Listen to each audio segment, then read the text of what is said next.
Hello, hi. Please join me. Come closer. I'll take you on the journey of speaking English fluently. People who are learning to speak in English are sometimes shy that they may go wrong or they may not speak properly. That is why they don't make an attempt to speak in English. So, there are some small tips which I'll give you how to improve your fluency, as well as some mistakes that you do in your pronunciation, as well as understanding the meaning and application of some of the prepositions or verbs where required. So, first and foremost, you must entertain and inculcate a reading habit. Read small passages, read short stories, listen to the news, listen to podcasts, listen to English songs that will influence you to increase your vocabulary. Always do a recording of your voice when you make an attempt to speak in English. Record your voice and then listen to it, and don't just see the mistakes, just see how has been the flow. If the flow has been smooth, that means your mistakes you would overcome next time. So never repeat the mistakes that you make once a second time. Then whatever new words you hear, you must repeat them and use them more and more in your conversation. I remember that when we were children, we used to play a game of hip hop, and we had learned the word suppose. So I had used that suppose maybe 5 or 6 times in one sentence, and I told my sister, suppose I stand here, suppose I go there, suppose you see me here, suppose you actually catch hold of me, and suppose you have touched me, then you have to suppose that I am out.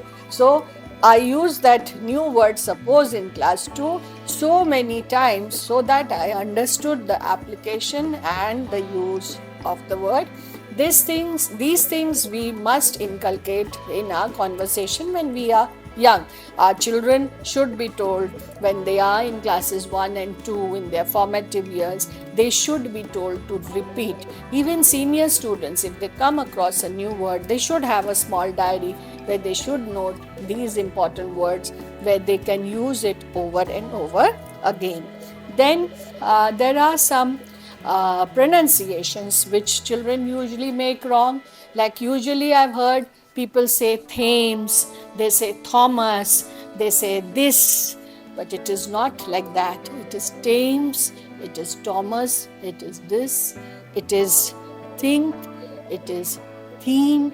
So when you speak about the TH sound, you must place your tongue between your teeth and you must blow the air. Then only that th sound comes, which is not th. It's not a loud th. It's Thames, it is Thomas Hardy, it is themes, it is this. And then for that, you must practice words without the th sound, only t sound, so that your tongue gets that exercise. As we do the tongue twisters, like people who have the sh problem, they should use tongue twisters as she sells seashells sitting on the seashore. Like Betty bought a bit of butter, but the butter was too bitter. So Betty bought some better butter to make the bitter butter better. So the t sounds and the b sounds become very clear because your tongue does that exercise. Moreover, you must say comparison words as three and tree, that and tat. So when you have the variation of movement of your tongue, the use of your palate, the upper jaw, the lower jaw, the ridge, the molars, when you are touching and feeling with your tongue, you know the correct usage and the correct pronunciation of those words. Moreover, there are words with short I sounds and long E sounds, like ship, ship, ship, and sheep, When you say a long E sound, double E sound, so it is sheep. So where do you do?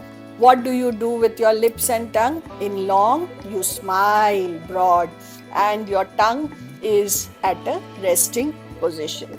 And ship, your tongue touches the corners, the ridges of your upper jaw, and you tell a very soft sound of I. Now, the L and R sounds also you have to be particular as lice and rice. In L sound, the tip of the tongue touches the teeth and the side ridge, and in R sound you touch the molars, the side molars, but the tip of your tongue floats. The tip of your tongue floats. You can practice rice, lice. You can practice ram and lamb.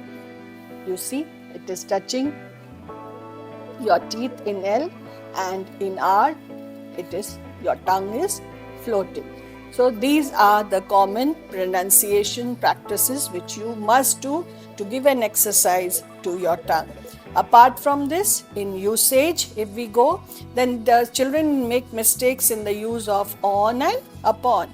This book is on the table. The cat jumped upon the table. So upon shows motion and on shows stationary existence. The same is as in and into. The bird is in the room. The bird flew into the room. So when there is motion, it is into, and when there is a stationary kind of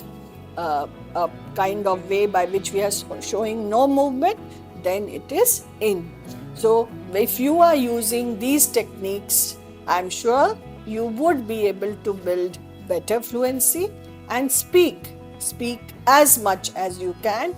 Look in the mirror, record your voice, and do talk in small sentences. Use more of the words you have read or heard, and you will see that bingo, you have achieved the fluency which you had actually dreamt of.